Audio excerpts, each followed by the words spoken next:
All right, quick coaching tip for today, and that is the importance of operating on a timeline. Unequivocally, that's going to be one of the best strategies that you can have, whether you're setting a short or a long-term goal, is to know your in point and your out point.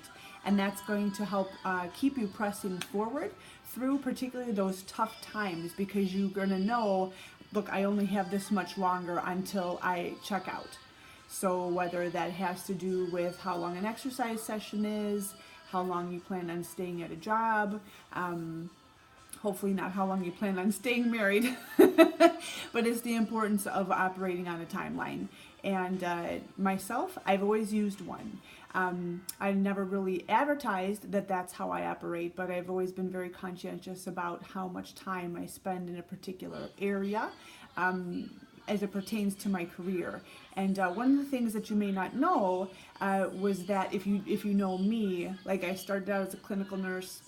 I transitioned into strictly an educational role before I decided to completely, leave and retire from nursing.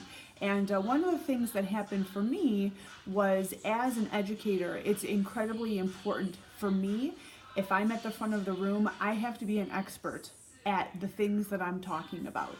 All right, because in my mind, if you have an instructor who is outdated, unless you're speaking on stuff which doesn't really change, but in the field of medicine it does, there's a ceiling on how much, for me as a student, I can pull from you. And so for an instructor, I don't put myself in the front of an audience or a group of people on topics that I'm no longer what I consider to be current and relevant.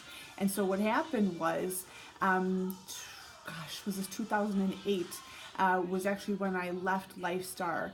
And I was strictly in an educational role, and for me, that started a timeline on what I was going to be doing with the next chapter of my life.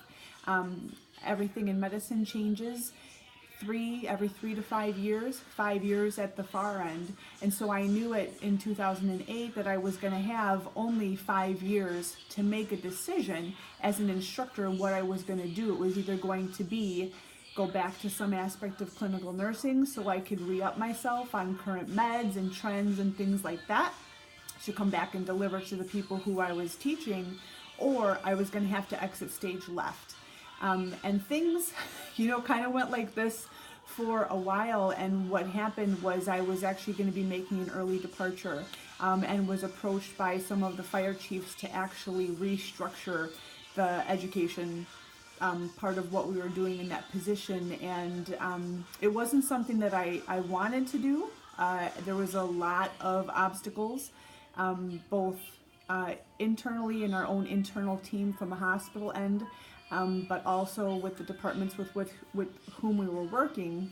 And I did not want to do it, but what it actually did was help to kind of like churn and hopefully move things in the right direction. But it really laid into place for me the importance of a timeline, and that from the second I agreed to take that project on, I had I set a 12-month timeline for myself, and actually had completed that project at the 10-month